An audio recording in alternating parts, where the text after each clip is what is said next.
Several members asked whether the government will consider enhancing the support measures announced in the budget. The measures in the budget have just been announced and will be implemented soon. We will need time to allow these measures to take effect and feed through the economy before we monitor their impact, assess the overall situation, and then consider what additional steps we might want to take. Nevertheless, I understand the concerns that many households and businesses have about the current situation and have decided to take the following immediate actions.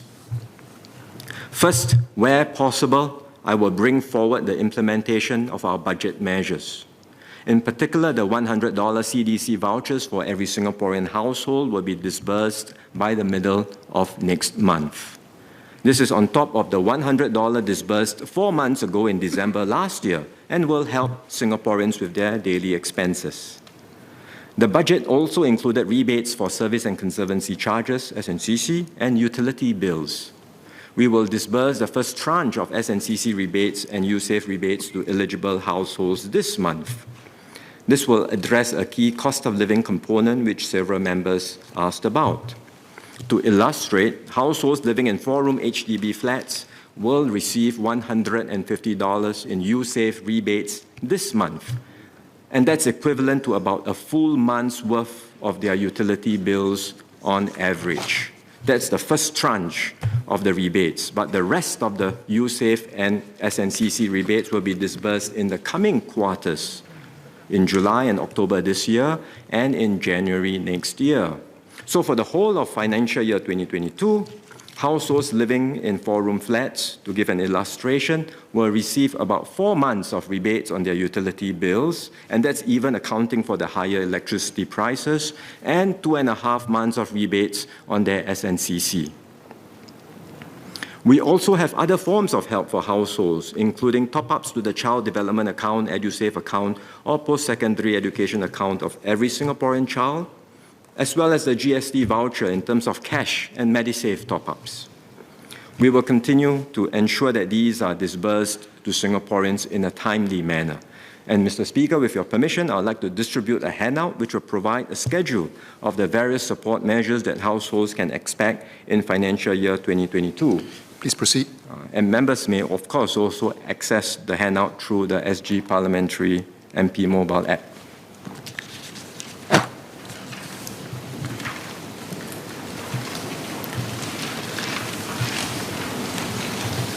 For businesses, I will bring forward the disbursement of the Small Business Recovery Grant. This provides up to $10,000 for SMEs most affected by COVID-19 restrictions over the past year. Most eligible businesses will be able to receive the grant by June. The recent easing up of safe management measures should also provide some additional revenue support for local businesses, especially in the retail and F&B sectors. Second, we will provide more help for lower-income households who will be more impacted during this period of higher prices. In particular, the Social Service Officers, or SSOs, will provide a minimum duration of 6 months support for all new ComCare short to medium-term assistance clients who apply between April and September this year. Minimum duration of 6 months support for ComCare SMTA.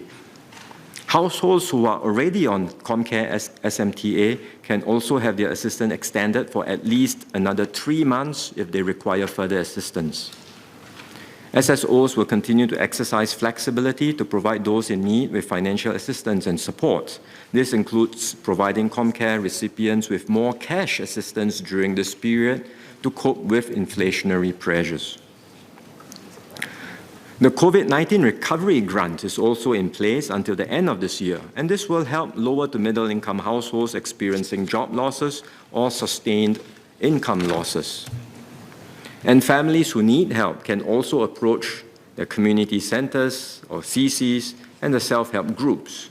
As announced at Budget 2022, I will top up the CCC ComCare Fund by $5 million over 5 years and provide a total of $12 million over 4 years to our self-help groups. These schemes complement our national schemes, bringing more help closer to residents. Third, we will do more to help the lower income groups with their public transport fares. We had earlier disbursed public transport vouchers, or PTVs, to every household that received a PTV in the last exercise, and that includes over 30,000 ComCare beneficiaries. We will do another round of disbursements this month for these ComCare recipients. So they will receive $60 of PTVs, which will roughly cover the additional fares paid by a family of 4 this year, arising from the fare increase last December.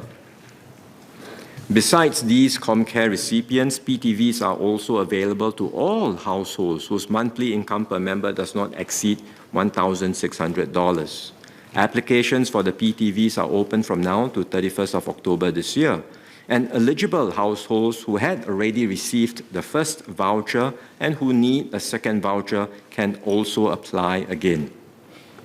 Lower income persons with disabilities who require point-to-point services to commute can also apply for the taxi subsidy scheme, which covers up to 80% of the taxi fares that they pay going to school, work, or training. This cushions them from the impact of recent fare surcharges introduced by taxi and ride-hailing app operators.